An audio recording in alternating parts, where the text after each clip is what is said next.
How to pay attention in a dull class. It's not always easy to pay attention in class, but it's always important if you want to pass. The good news is there are strategies you can try to get yourself on track. If you do the homework, think deeply about what you've learned, and participate more, you might just begin finding the class exciting instead of dull and boring. Method 1 Preparation. 1. Do the homework and required reading.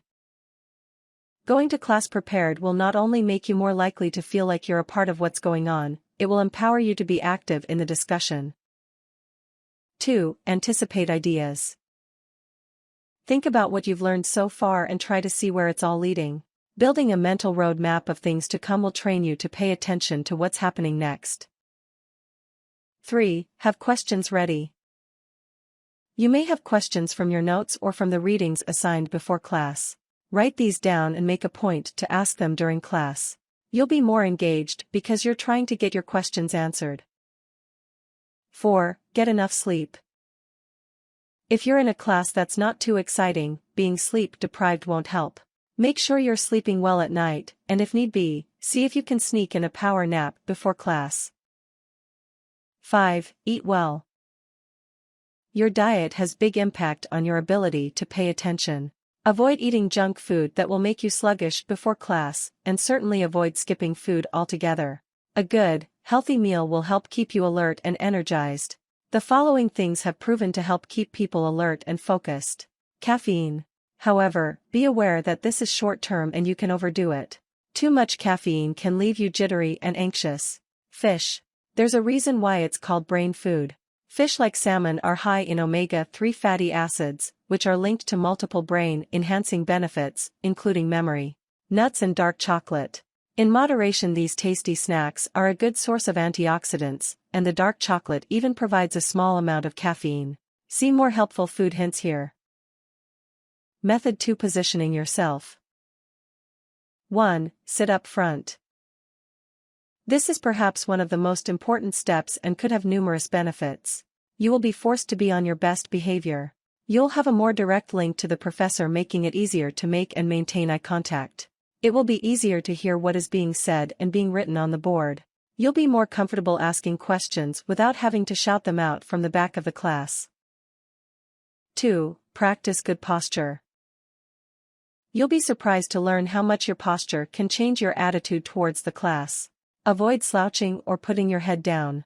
It's going to be hard to stay awake and focused if you're doing everything in your power to fall asleep.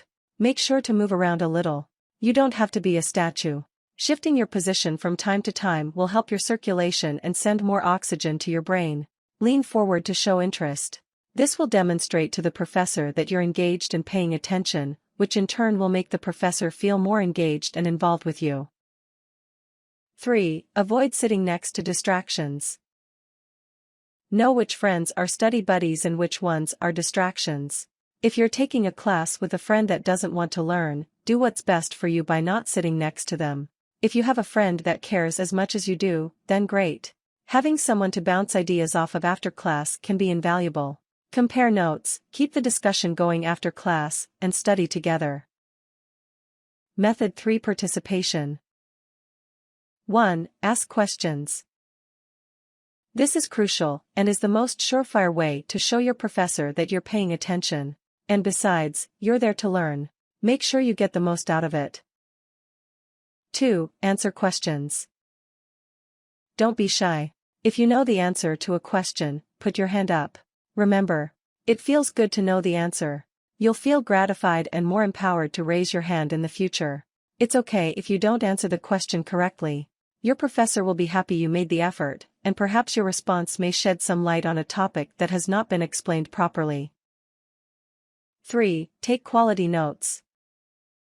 Diligent note-taking not only trains you to pay strict attention to what's being said, but you'll thank yourself later when it comes time to study. Teachers will often write test questions based on class discussions and topics that may not be in the textbooks. 4. Ask for clarification. If you don't understand a topic or idea, raise your hand and ask for clarification. You may not be the only one who needs help. Also, if the teacher makes a mistake, don't be discouraged to correct her, raise your hand and do it. 5. Join the discussion. It's not always about asking questions. Sometimes a class can be about sharing ideas or debating. Becoming a part of the dialogue will help you synthesize the questions and ideas in your head, and may shed a light on the topic that you've never seen before. 6. Focus. Do the best you can to tune out the world around you and give your undivided attention to the class at hand. If you brought a laptop, make sure to use it only to take notes. Turn off your cell phone and put it away. Don't worry about every little noise or voice outside the classroom. Do not work on assignments for other classes. This is the first step in an endless cycle of not being properly prepared for multiple, if not all of your classes. Tips. Avoid personal discussions in class and don't pass notes to people. Make a point to speak to the professor before or after class if you have questions or concerns that need to be addressed. Most college professors have office hours and you should take advantage of the opportunity to get some face time. Participation and effort can go a long way when it comes time for grading. The more notes you take, the more the time will pass and the class will be over that much quicker. Nodding your head when listening to the professor is a great way to show that you're paying attention and that you understand. Do some research on the professors teaching the class you need to take. You may be able to find someone who fits more in line with your particular way learning. Schedule classes at times you know you'll be more alert. If you know you can't keep your eyes open at a certain time, don't torture yourself by putting a dull class in that time slot. Some people need something like silly putty to squish in class to help them focus. Discuss this with your parents or teachers. It may seem weird, but it really helps. Keep moving. Although it's a bad idea to get up unless you need to, try tapping your foot on the ground, nodding your head, or tapping your legs when sitting. If your class is at a time when it's hard to pay attention, see what the teacher's policy is on recording devices. Sometimes the best thing to do is record a lecture and listen to it later when you're more likely to focus. If they're not big on recording, however, try to find a topic or subtopic that they're speaking of that interests you, and focus on that. Or you can write down or make some notation of the main idea of their discussion, and do more research on it in your own way, allowing you to gain a better insight upon the topic. Warnings. Teachers hate nothing more than cell phones. Make them silent and invisible. Some professors may kick you out of the classroom for cell phone use. Attendance is the key to all of this. If you don't go to class, then none of this matters and it's pretty much guaranteed that you will not pass. If you aren't getting enough sleep, even an interesting class could become a chore.